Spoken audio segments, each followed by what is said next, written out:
Dear students and dear friends, एक बार फिर स्वागत है अपने चैनल पॉलिटिकल साइंस एसपीएम में। मैं विकास।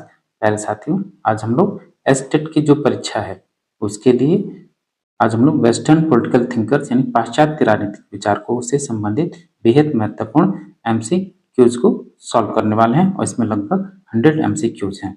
क्योंकि जो आपका एसटेट पॉलिटिकल साइंस और जो पेपर 2 है उसके तहत ये बेहद महत्वपूर्ण टॉपिक है। इसके साथ ही भारतीय राजनीतिक विचारक और अंतर्राष्ट्रीय संबंध और लोक प्रशासन और खासकर जो आपका संविधान है वो तो बेहद महत्वपूर्ण है। राज्य व्यवस्था से लगभग अधिकतर प्रश्न पूछे जाते हैं। तो जो पाश्चात्य राजनीतिक विचारक है इसको आज हम लोग सॉल्व करते हैं। इन सभी प्रश्नों को देख लेते हैं ताकि आपका रिवीजन हो जाए। पेपर बेहद नजदीक है और याद रखिए रिलैक्स रहना है, आपको पेपर बहुत आसान आएगा। अगर थोड़ा बहुत आप पढ़ने वाले स्टूडेंट हैं तो आपको वैसे भी क्लियर हो जाएगा। कम से कम 19 मार्क्स तो ऐसे ही आ जाएंगे।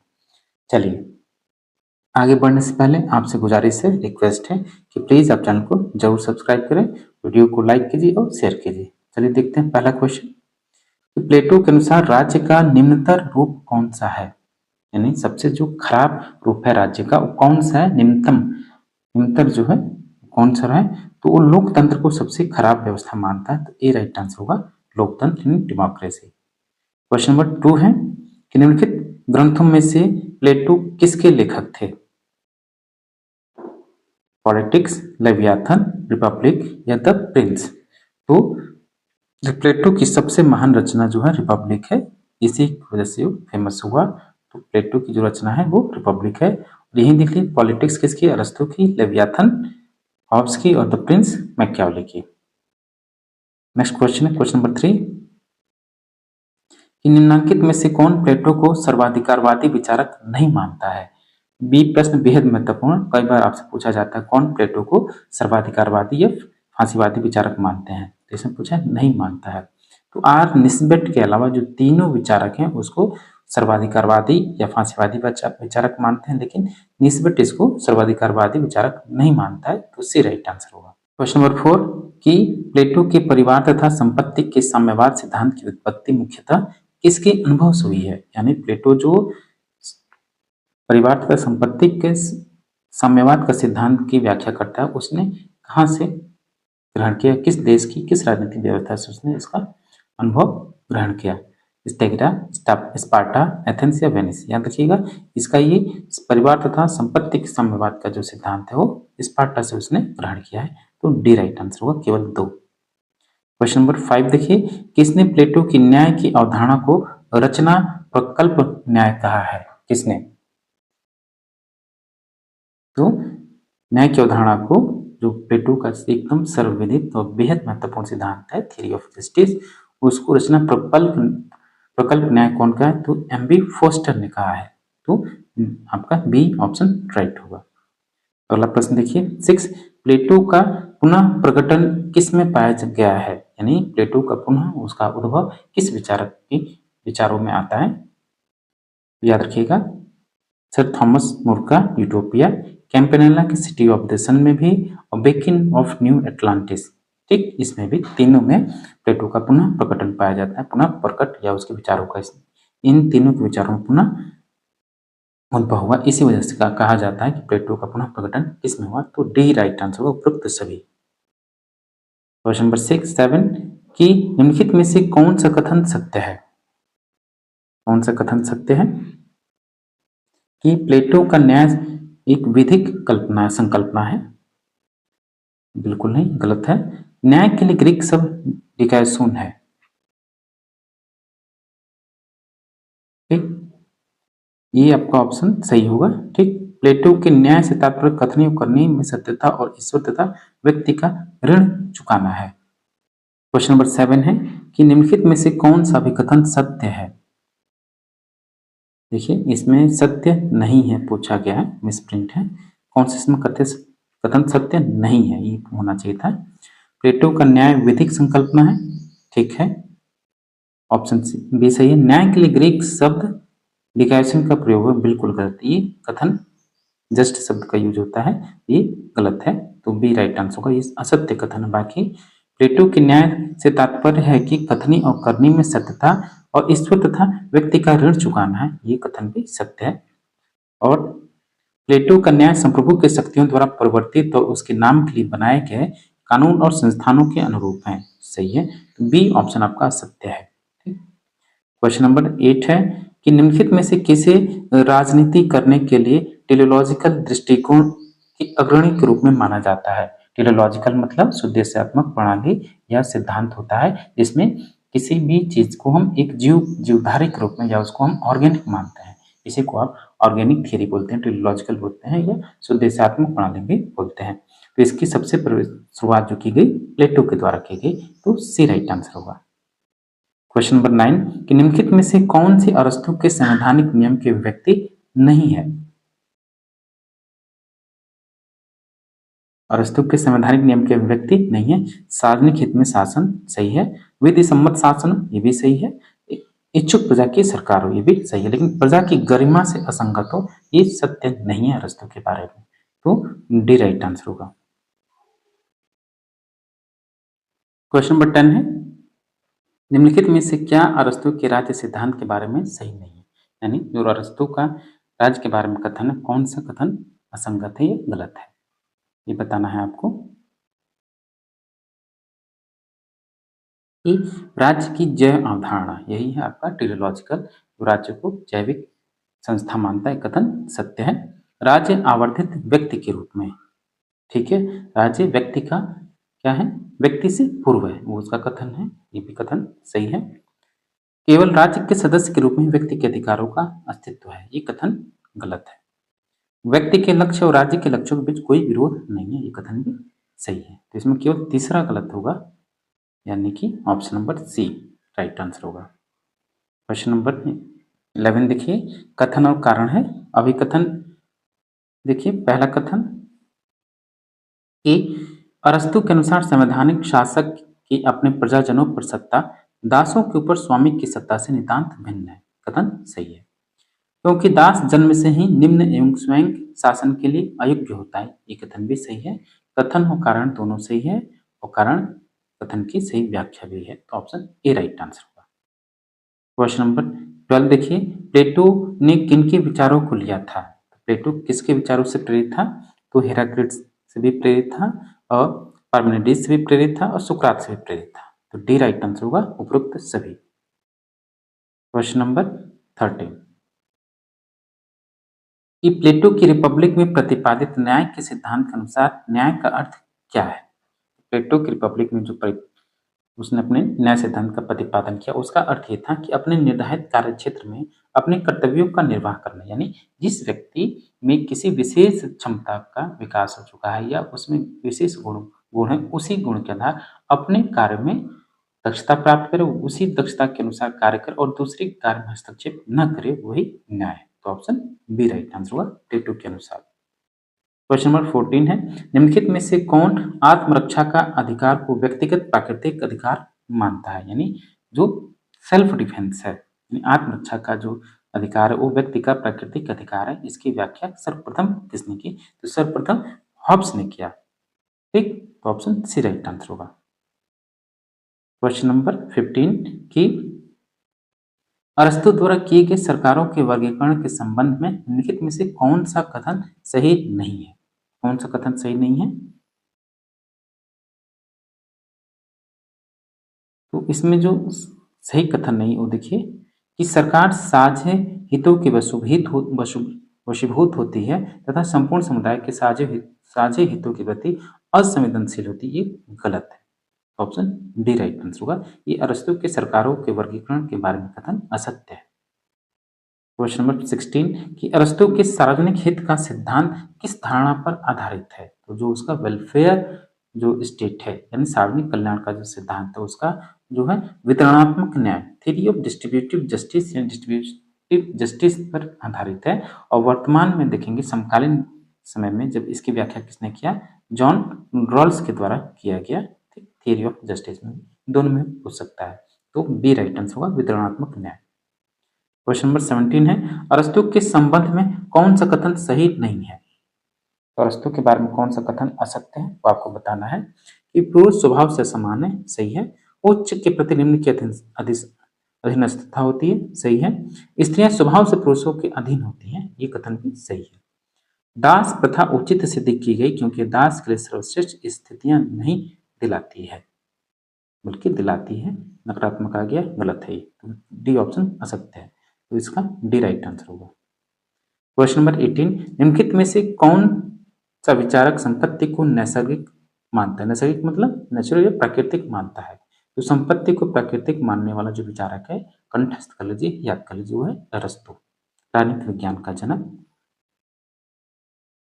क्वेश्चन नंबर 19 है कि यह दृष्टिकोण की सरकार एक निश्चित चक्र के अनुसार परिवर्तित होती हैं, किसने व्यक्त किया है? तो ये अरस्तु का मानना था कि एक निश्चित समय के बाद सरकारों का अपना मतलब उसमें परिवर्तन होता है। ऑप्शन बी राइट आंसर होगा, अरस्तु। क्वेश्चन नंबर 20 है, अरस्तु के अनुसार सरकार का सर्वोत्तम प्रकार कौन सा था?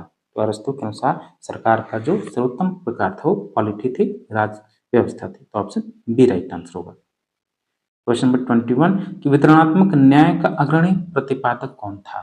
देखिए प्रश्न है, सर्वप्रथम इसका प्रतिपादक हुआ कौन? वो है अरस्तु। अभी इससे पहले वाले प्रश्न हमने देखा अरस्तु, लेकिन समकालीन विश्व में पूछे या समकालीन राजनीति में पूछते तो जॉन रॉल्स हो जाएगा।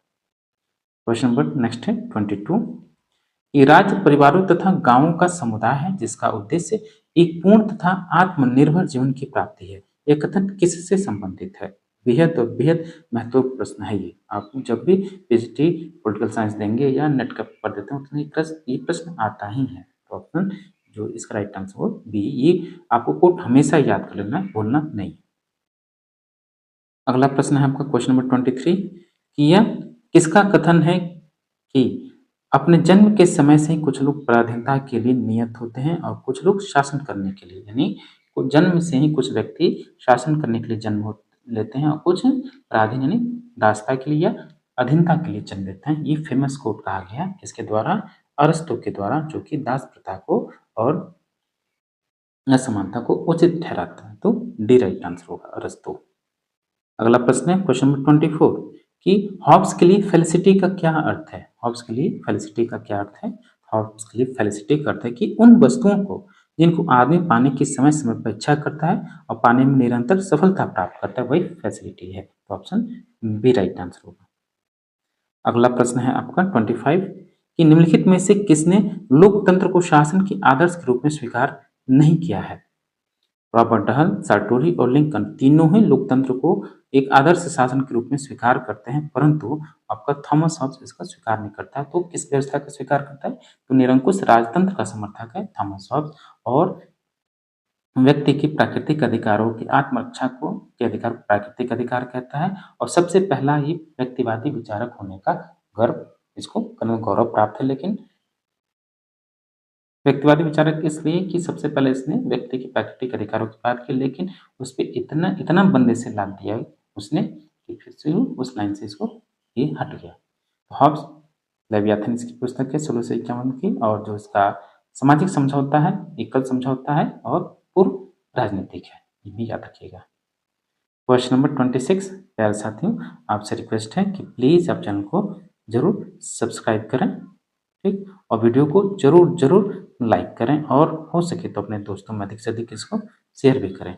अगर आपको बीपीएससी टियर 3 के लिए पीजीटी पॉलिटिकल साइंस के लिए अगर आपको पेड पीडीएफ की आवश्यकता है तो आप ये व्हाट्सएप नंबर है उस पर व्हाट्सएप कर सकते हैं, ठीक। कोई भी दिक्कत हो तो आप मैसेज भी ड्रॉप कर सकते हैं। 26 देखिए कि हॉब्स के सामाजिक अनुबंध के सिद्धांत का सार तत्व क्या है? हॉब्स के सामाजिक अनुबंध के जो सिद्धांत है उसका सार तत्व ये है, कहता हूँ उसका मूल निचोड़ ये है कि सभी लोगों का संप्रभु के प्रति पूर्ण समर्पण, ऑप्शन ए राइट आंसर होगा। क्वेश्चन नंबर 27 कि इसके लिए समस्त अस्तित्व एकदम गतिशील पदार्थ है, तो समस्त विश्व जो है गतिशील पदार्थ ही कौन मानता है? थॉमस हॉब्स मानता है, साइंटिफिक, तो ऑप्शन बी राइट आंसर होगा। क्वेश्चन नंबर 28 कि सामाजिक समझौता सिद्धांत के तीनों प्रतिपादकों हॉब्स, लॉक और रूसो की इस एक बात पर सहमति है, यानी जो तीनों विचारक हैं सामाजिक समझौता से संबंधित हॉब्स, लॉक और रूसो किस एक बिंदु पर, किस एक विचार पर आके आप तीनों में आपसी सहमति बन जाती है किस बिंदु पर, तो कि राजनीतिक शक्ति जनता से प्राप्त होती है। ये मानते हैं तीनों विचारक। जो आपको राजा को या संप्रभु को या जो राज्य के मुखिया को शक्ति प्राप्त है वो जनता से प्राप्त होती है, उसका स्रोत जनता है। तो ये राइट आंसर होगा। क्वेश्चन नंबर 29 कि निम्नलिखित में से कौन सा हॉब्स के सामाजिक समझौता सिद्धांत से संबंधित नहीं है। तो सामाजिक समझौते के सिद्धांत से संबंधित नहीं, वो भी हॉब्स के अनुसार। क्या कि प्राप्ति की इच्छा हिंसा की ओर प्रेरित करती है, कथन सत्य है। मनुष्य जीवन एकाकी निसंगता, ये भी सही है हॉब्स के अनुसार। प्राकृतिक कानून की कुछ खास आवश्यकताओं को समाप्त करना था, इसलिए लोगों ने सामाजिक समझौता कायम किया, तो ये कथन भी सही है। लेकिन सत्ताधारी के विरुद्ध क्रांति करना ही उसको अधिकार उसने लोगों को नहीं दिया था। ऑप्शन डी असत्य है। क्वेश्चन नंबर 30 कि प्राकृतिक अवस्था मनुष्य का जीवन विकृत, विपन्न, पार्श्विक और अल्प आयु का था, ये कथन किसका है। ये कथन है आपका हॉब्स का।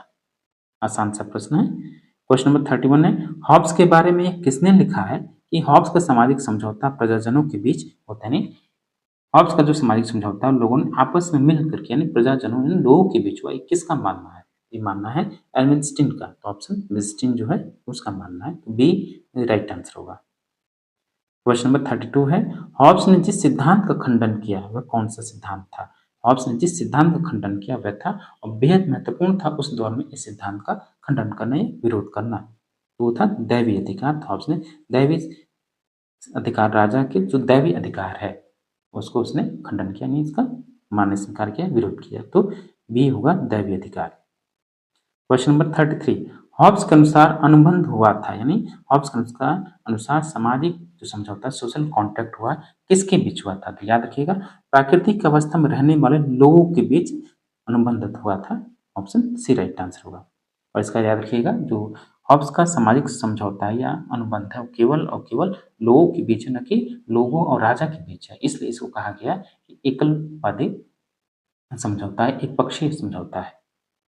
क्वेश्चन नंबर 34 कि रूसो के अनुसार प्राकृतिक अवस्था के प्रारंभिक चरण में मनुष्य का जीवन अत्यंत सादा एवं सुखी था, किंतु बाद में भ्रष्ट हो गया, किसके कारण। और बेहद बेहद महत्वपूर्ण कोट है। ये सब कुछ सही था लेकिन खराब इस वजह से हुआ कि संपत्ति के विकास के कारण वो सब चीज व्यवस्था जो प्राकृतिक अवस्था में ठीक थी खराब हो गई, तो बी राइट आंसर हुआ। नेक्स्ट क्वेश्चन है क्वेश्चन नंबर 35 निम्नलिखित में से कौन सा युग्म सुमेलित है, यानी कौन सा इसमें युग्म जो है सही तरीके से मिला हुआ है या सुमेलित है। हॉब्स लेक्चर्स ऑन जूरिस्प्रूडेंसी गलत है। लेक्चर्स ऑन जूरिस्प्रूडेंस जो रचना है किसकी है, जॉन ऑस्टिन की है। अरस्तु रिपब्लिक ये भी गलत है, रिपब्लिक की रचना किसने की, प्लेटो ने किया। जेम्स ब्राइस मॉडर्न डेमोक्रेसीज बेहद बेहद महत्वपूर्ण है, मॉडर्न डेमोक्रेसी जेम्स ब्राइस की रचना बार बार आपसे पूछा जाता है, याद कर लीजिए। रॉबर्ट ये डहल बिल्कुल नहीं, ग्रामर ऑफ पॉलिटिक्स इनकी रचना नहीं बल्कि लास्की की है, तो इसका सी सुमिलित है। 36 देखिए रूसो के सामाजिक समझौते के बारे में क्या सत्य है, कौन सा कथन सत्य रूसो के अनुसार सामाजिक समझौते में। तो कहता है मनुष्य नागरिक स्वतंत्रता प्राप्त करना है। तो रूसो के सामाजिक समझौते में क्या मनुष्य जो है नागरिक स्वतंत्रता प्राप्त करता है, कथन सही है, सी सही होगा। क्वेश्चन नंबर 37 ये हॉब्स के लेवियाथन में प्रयुक्त कॉमनवेल्थ शब्द का क्या अर्थ है। ये प्रश्न ऐसे भी आपसे पूछ सकता है कि राज्य के लिए कौन कॉमनवेल्थ शब्द प्रयोग करता है, या हॉब्स ने राज्य के लिए कौन सा शब्द प्रयोग किया है। तो जो कॉमनवेल्थ है वो संप्रभु को दर्शाता है, उसका अर्थ है संप्रभु, और संप्रभु जो है वो राज्य है, वही उसको कभी कभी लेवियाथन भी बोलता है। क्वेश्चन नंबर नेक्स्ट है कि 38 कि लॉक के अनुसार प्राकृतिक अवस्था में व्यक्तियों को इनमें से कौन प्राकृतिक अधिकार प्राप्त थे। प्राकृतिक अधिकार कौन कौन से प्राप्त थे प्राकृतिक अवस्था में लॉक के अनुसार, तो जीवन, स्वतंत्रता और संपत्ति के अधिकार प्राप्त थे प्राकृतिक अवस्था में। किसके अनुसार, तो लॉक के अनुसार जीवन, स्वतंत्रता और संपत्ति, और इसमें सबसे ज्यादा महत्वपूर्ण था संपत्ति का अधिकार। ये दोनों ही अधिकार इसमें शामिल थे। Treatise on government, two treatise on government इसकी पुस्तक है।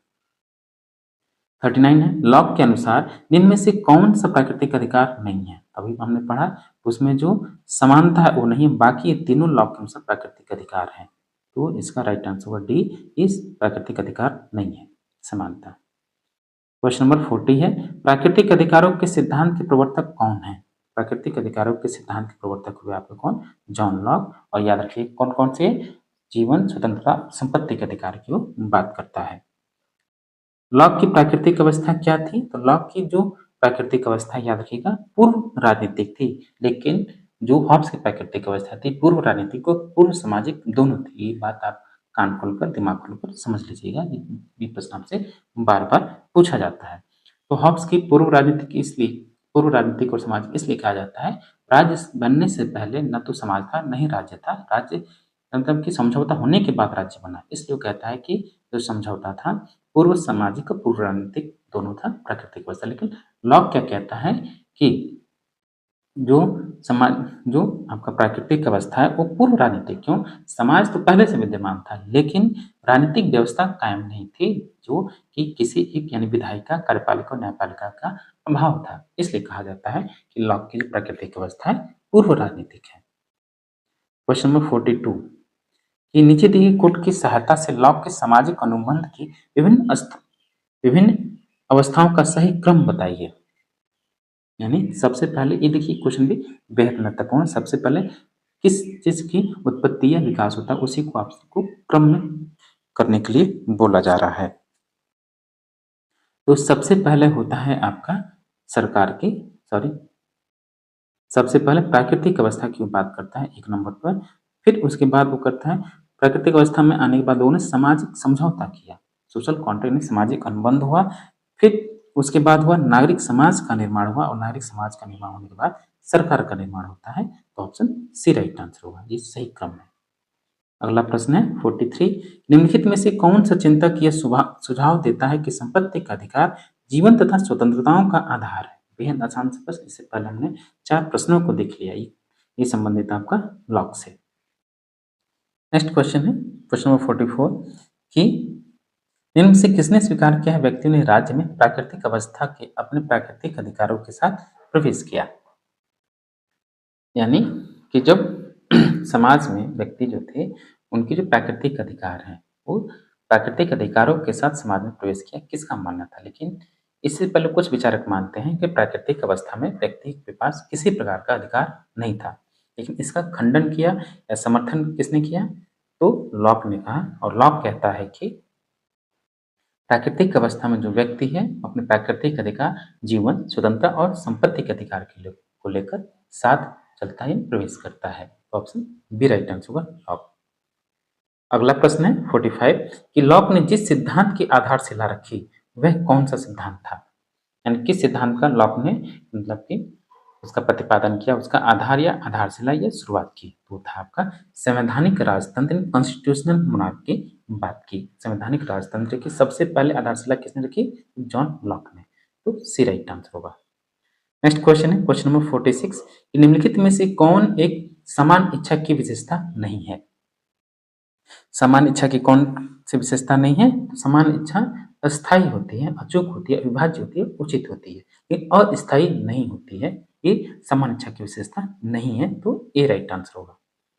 क्वेश्चन नंबर 47 है लॉक ने किस सिद्धांत का समर्थन किया है? भी याद रखिएगा। तो लॉक ने limited sovereignty, limited government, limited हस्तक्षेप की बात करता है। कौन है वो? सीमित संप्रभुता, इसी को बोलते हैं लिमिटेड। कभी कभी आपसे पूछ देगा सीमित सरकार की वकालत किसने की? तो है जॉन लॉक। ठीक, वो किसका समर्थन करता है? सीमित संप्रभुता का। 48 देखिए रूसो की सामान्य इच्छा के संबंध में कौन सा कथन सही नहीं है?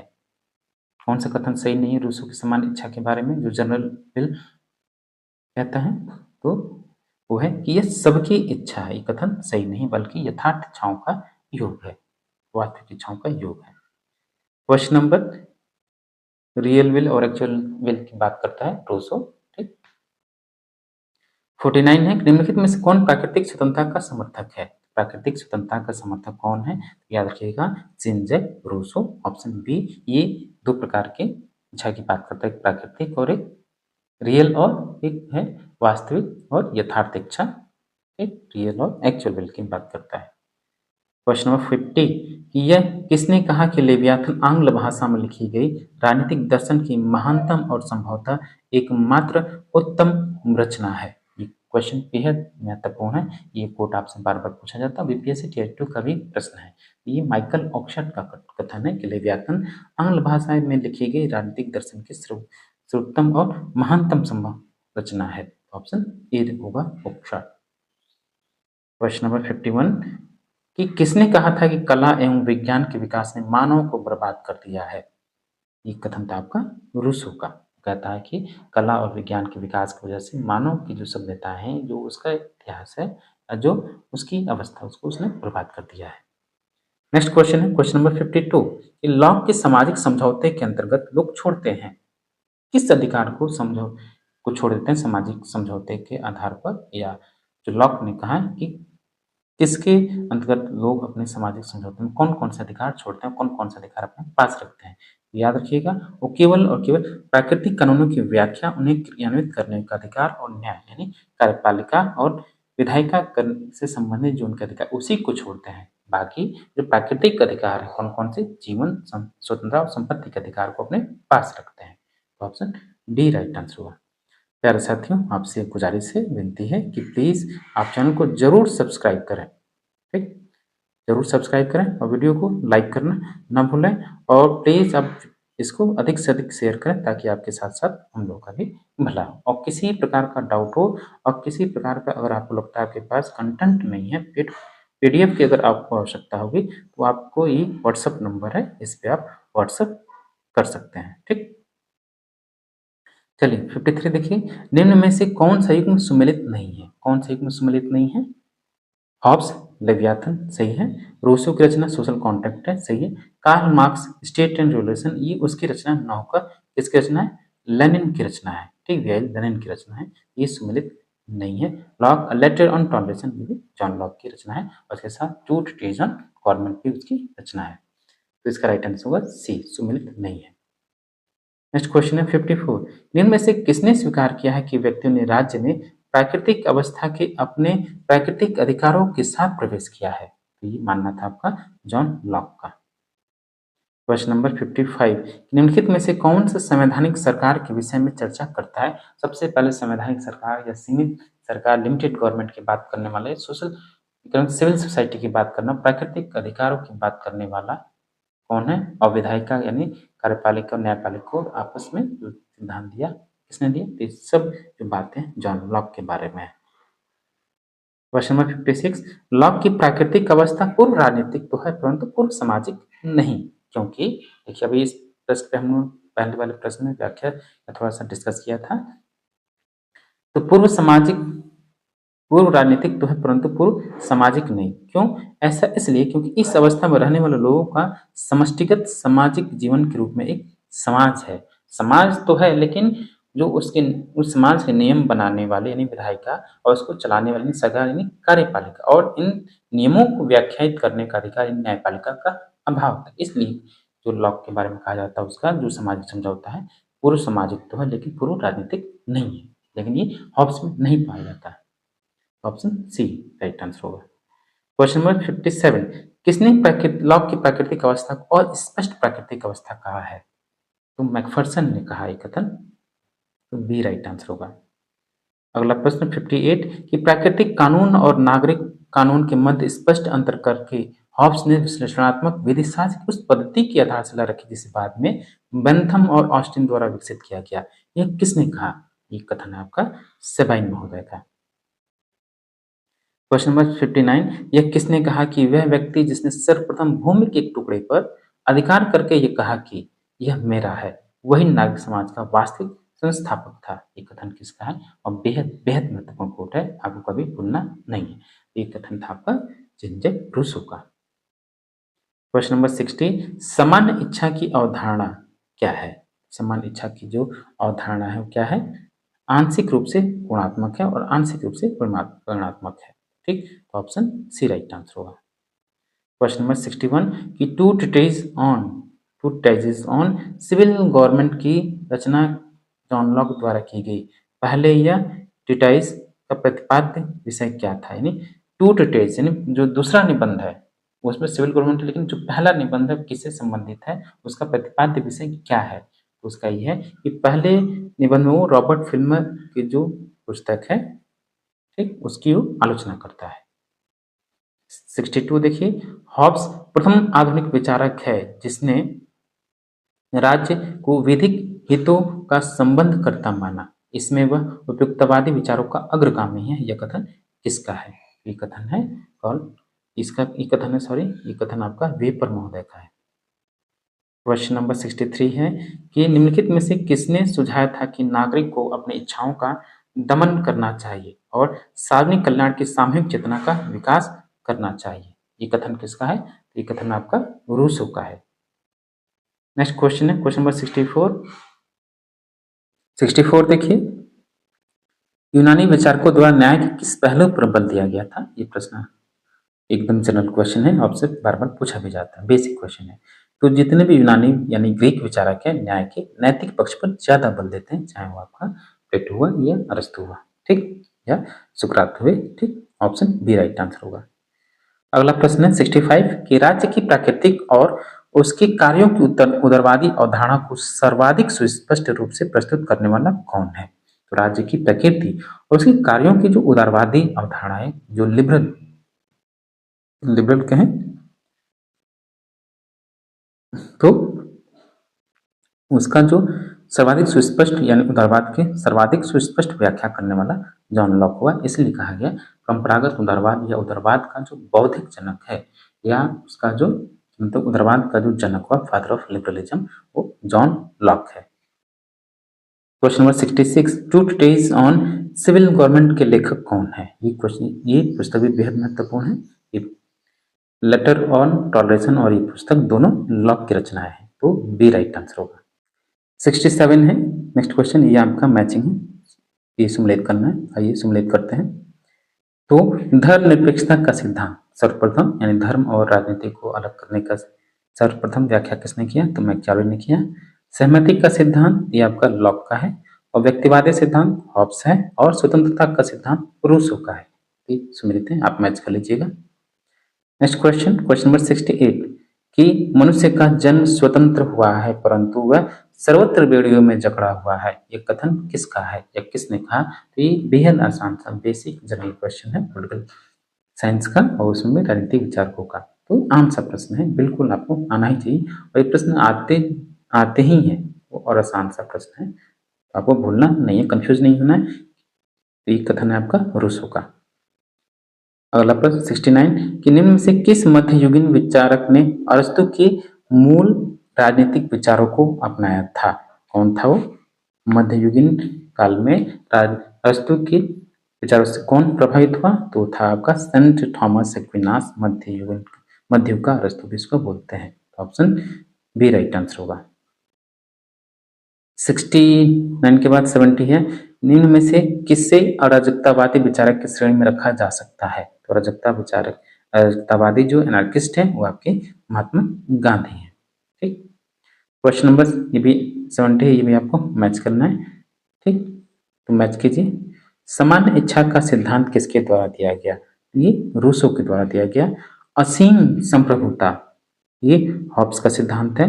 सीमित सरकार की बात करने वाला जॉन लॉक हुआ, और नव राजनीतिक विज्ञान यानी आधुनिक राजनीतिक विज्ञान का जनक मैकियावेली है। नेक्स्ट क्वेश्चन है क्वेश्चन नंबर 71, देखिए ये भी मैच करना है। प्लेटो की क्या बोलते हैं इसको हम? फिलोसफर किंग की बात करता है। मैकियावेली जो है आपकी किसकी बात करता है? हीगल जो है ये बात करते हैं। अरविंद जो है, देखिए अरविंद सावित्री से संबंधित हैं, और हीगल जो है प्राइवेट एंड पब्लिक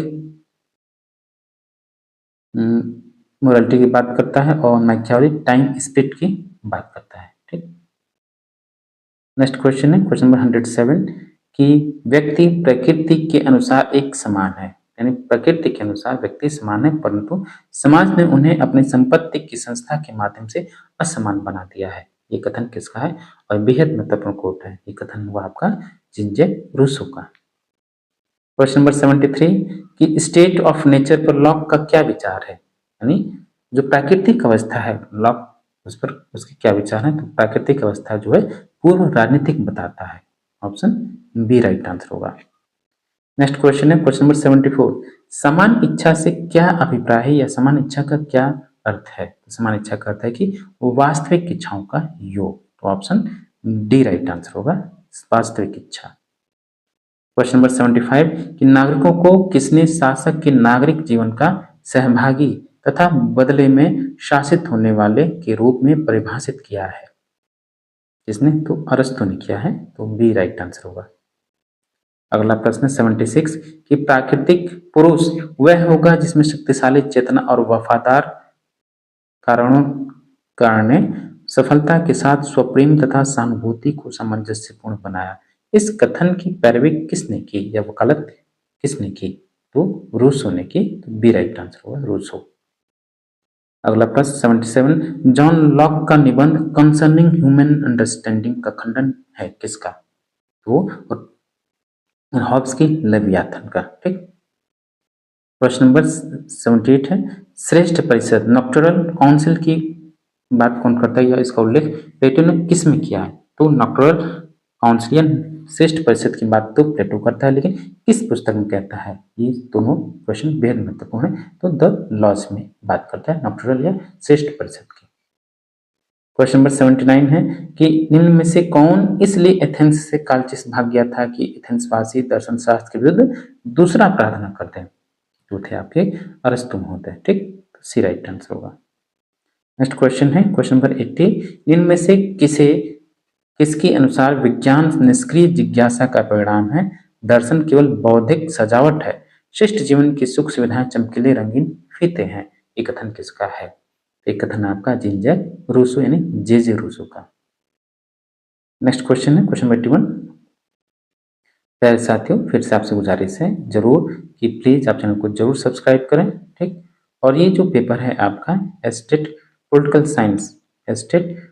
साइंस का जो पेपर 2 है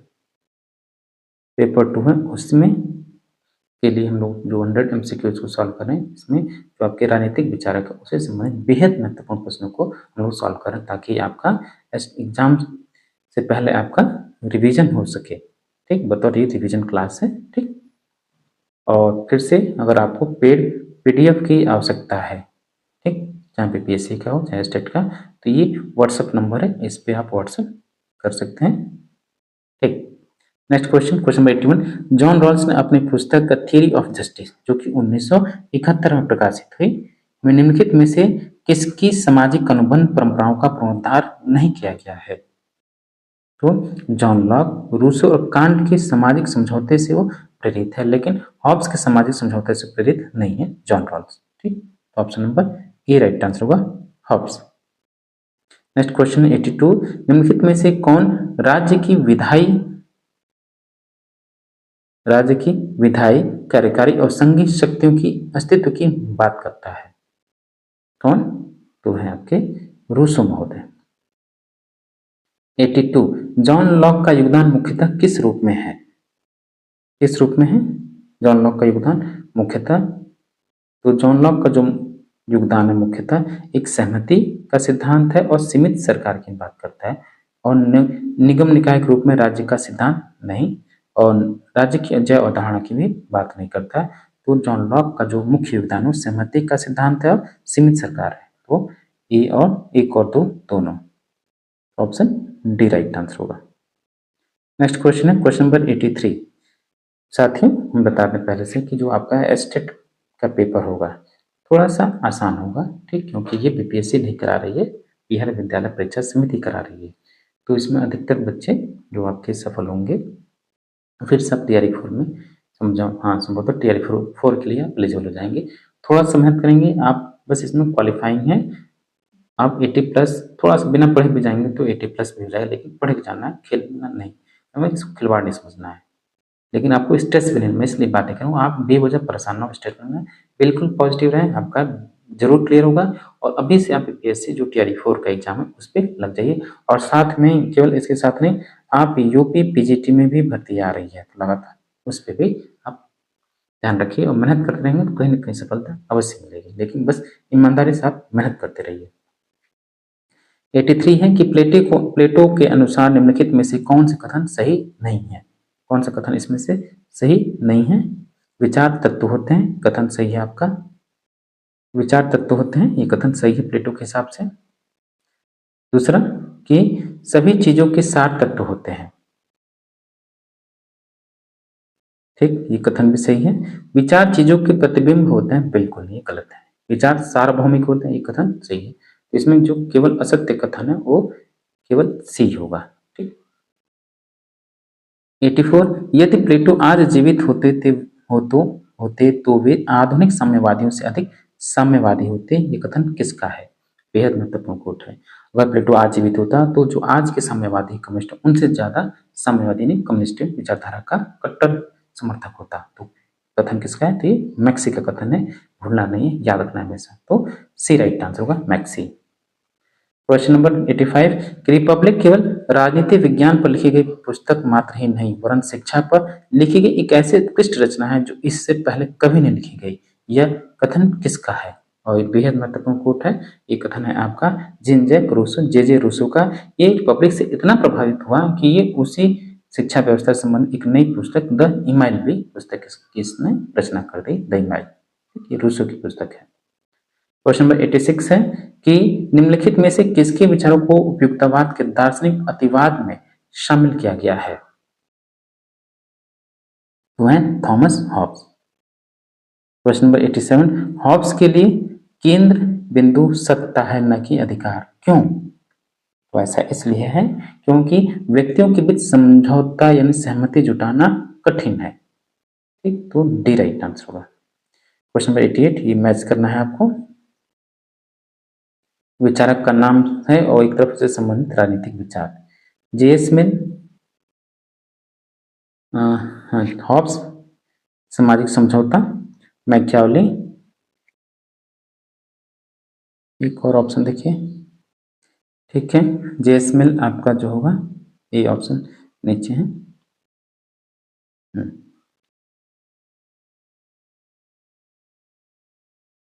जेएस मिल महिला अधिकार एवं श्रम सहकारी संस्थाओं की बात करता है। हॉब्स सामाजिक समझौते से संबंधित है।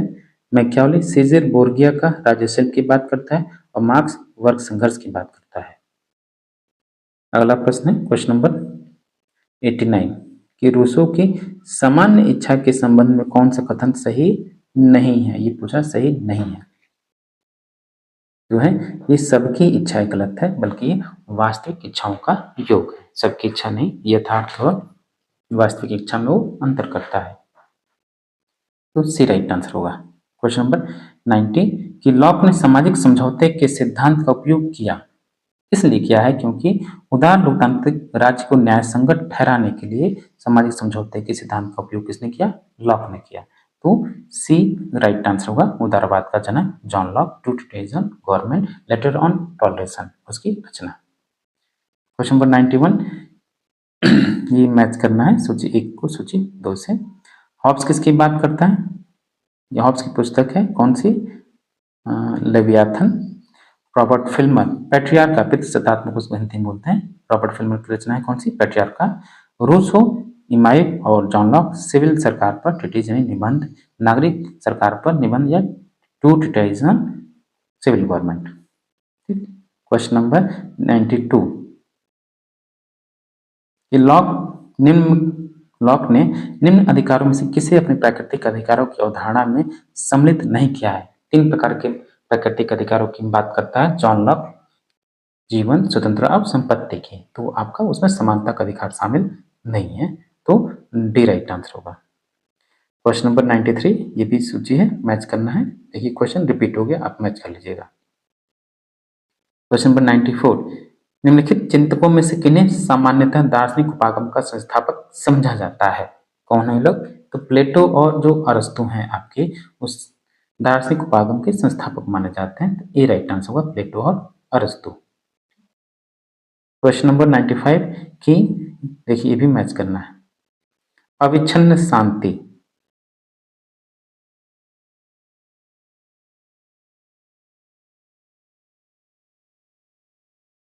मैच कीजिए। अविच्छिन्न शांति की बात कौन करता है? एक स्वर्णिम संतुलन, गुफा का सादृश्य प्लेटो, स्त्री के रूप में भाग्य, और स्वर्णिम संतुलन की बात अरस्तु करता है, और अविच्छिन्न शांति कांट की बात करते हैं। ठीक। क्वेश्चन नंबर 96, हॉब्स के सामाजिक समझौते या निबंध के सिद्धांत का सार तत्व क्या है? हॉब्स के सामाजिक समझौते का सार तत्व यह है कि सभी लोगों का संप्रभु के प्रति पूर्ण समर्पण हो। तो ऑप्शन ए राइट आंसर होगा। क्वेश्चन नंबर 97, ये भी मैच करना है। जेम्स प्रथम, इसकी रचना है कौन सी? The law of free monarchies. ठीक। Locke, two treatise on civil government, Rousseau the social contract, और Willoughby the nature of state. The nature of state इसकी रचना है विलोबी की। 98 देखिए, कथन और कारण। कथन क्या है कि प्लेटो के लिए ज्ञान न तो प्रत्यक्ष ज्ञान है और न ही राय है। ये ऑप्शन आपका कथन जो है सत्य है। सही मत या राय ज्ञान है, ये गलत है। तो कथन सही होगा, और हाँ ए सत्य है और आर असत्य है, तो सी राइट आंसर होगा। क्वेश्चन नंबर 99, ये भी देखिए कि प्लेटो का न्याय सही कार्य करने की प्रवृत्ति का प्रतिपादन करता है। ये कथन आपका सही है। अन्याय झेलने से अच्छा है अन्याय करना, ये कथन गलत है। तो सी राइट आंसर होगा। क्वेश्चन नंबर 100 और लास्ट क्वेश्चन है। फिर भी आपसे एक बार और रिक्वेस्ट करना चाहूँगा कि प्लीज़ आप चैनल को ज़रूर सब्सक्राइब करें। ठीक, जरूर इसको सब्सक्राइब कीजिए ताकि हम लोग का हौसला बढ़े, ताकि हम लोग आपके लिए और बेहतर कर सकें। ठीक, और साथ में ही हम लोग बीपीएससी पीजीटी जो टियर 3 है उसके लिए तमाम मॉडल पेपर उसी के 5 आधार पर 5 जो बहुविकल्पीय प्रश्न है, 5 प्रश्नों पर आधारित जो है, 5 विकल्पों पर आधारित जो प्रश्न है उस पर हम लोग तैयार कर रहे हैं। और जो भी प्रश्न कहाँ से पूछे जा रहे हैं, जो कंसेप्ट लेवल पर, उस पर हम लोग का जो मॉडल पेपर तैयार हो रहा है उसी कंसेप्ट पे है जिसपे बीपीएससी एग्जाम ले रहा है। तो इसके लिए आप जो मोबाइल नंबर है, ये व्हाट्सएप नंबर, इस पर कॉन्टेक्ट कर सकते हैं। ठीक, ये व्हाट्सएप नंबर है। चलिए लास्ट क्वेश्चन देख लीजिए कि सामाजिक संविदा से संप्रभु सरकार की स्थापना होती है। कौन सा कथन सत्य है? ये कथन आपका सही है। नागरिकों के सभी कानूनों का पालन करने अथवा किसी भी प्रकार की सरकार को स्वीकार करने की पूर्ण बाध्यता है। दोनों कथनों के संदर्भ में लिखित कथन कौन सा सत्य है? तो दोनों कथन सत्य हैं और सही व्याख्या भी है। तो ऑप्शन ए राइट आंसर होगा। डियर स्टूडेंट, ये था आपका जो वेस्टर्न पॉलिटिकल थिंकर है, पाश्चात्य राजनीतिक विचारकों से संबंधित बेहद महत्वपूर्ण प्रश्नों का सीरीज, जो कि आपके एस्टेट के लिए बेहद महत्वपूर्ण है, एस्टेट पेपर 2 पॉलिटिकल साइंस के लिए। आप इसको बतौर रिवीजन कीजिए, जल्दी जल्दी रिवीजन कीजिए। Thank you for watching. मिलते हैं आपसे नेक्स्ट वीडियो में।